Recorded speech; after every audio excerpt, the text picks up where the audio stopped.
Fala pessoal, tudo bem? Olha só, eu estou passando aqui antes do teste avaliativo para fazer meio que um desafio. No caso, falar em menos de 5 minutos ou um pouquinho mais de 5 minutos tudo aquilo que nós estudamos durante esse bimestre, tipo um resumão, tá certo? Então vamos lá. Nesse bimestre, o que nós estudamos? Nós estudamos os movimentos artísticos de vanguardas europeias. Não todos os movimentos, mas a gente entendeu um pouco desse conceito e estudamos alguns deles. O que seria então movimentos artísticos de vanguardas europeias? Quando eu falo de movimentos artísticos, a gente está falando do quê? Quando um grupo de artistas ele se reúne em torno de um objetivo comum e esses artistas produzem obras com as mesmas características durante um mesmo período, né, de tempo, a gente chama isso de movimento artístico. O que significa vanguardas europeias? Quando eu falo vanguarda, a palavra vanguarda significa estar adiante, estar à frente do seu tempo. Então eram artistas que pensavam à frente do seu tempo. E europeias, porque elas surgiram na Europa. Esses movimentos vão surgir na Europa, correto? Então vamos lá. Entre os movimentos artísticos de vanguardas europeias, a gente tem expressionismo, surrealismo, cubismo, fauvismo, dadaísmo, futurismo, vários ismos da história da arte. Só que nós estudamos o expressionismo e iniciamos o surrealismo nesse bimestre, correto?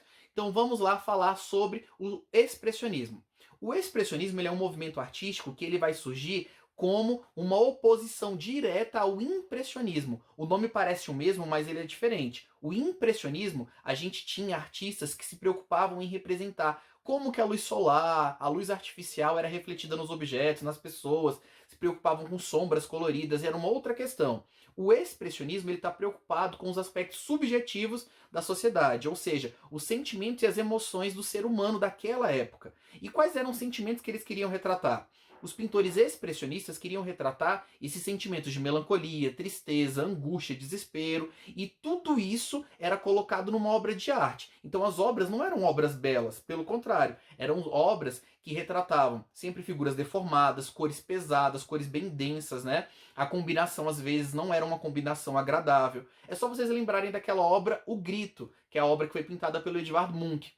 Não é uma obra que você fala, nossa, que bonitinha, tudo lindinha, tudo coloridinha. Pelo contrário, é uma obra que ela desperta realmente uma angústia, um desespero, tá bom?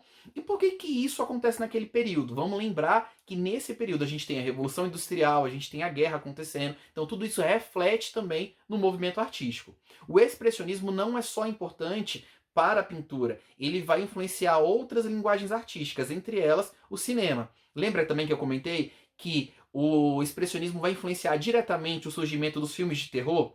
Então o expressionismo também vai levar essas características para o cinema. Figuras deformadas, imagens meio bizarras, essa coisa obscura, esses personagens que são macabros, enfim. Então também está lá no expressionismo. Outro artista que a gente estudou nesse primeiro bimestre foi o Van Gogh. Eu sei que o Van Gogh tem muita coisa para falar e seria difícil colocar dentro dos 5 minutos. E eu sei que vocês ficaram super encantados com a história dele. Prometo que depois eu volto e falo mais sobre a obra. Mas só para vocês perceberem que o Van Gogh, em algumas das suas obras, também tem características expressionistas, né? Tem um sentimento, uma coisa bem, né, carregada.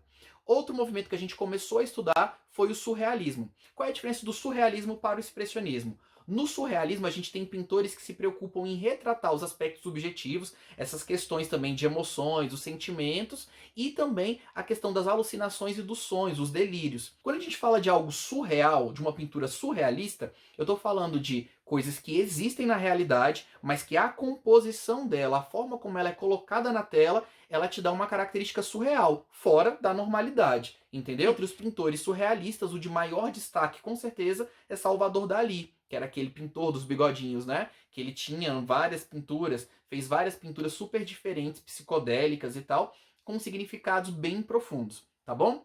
Então, esse é o resumão de tudo que a gente aprendeu no primeiro bimestre e agora eu quero que você fique preparado, fique tranquilo e que você gabarite esse teste agora avaliativo, tá bom? E depois eu prometo que eu volto para falar sobre o Van Gogh, tá bom? Então, boa sorte e bom teste e fechamos antes dos 5 minutos. Até mais!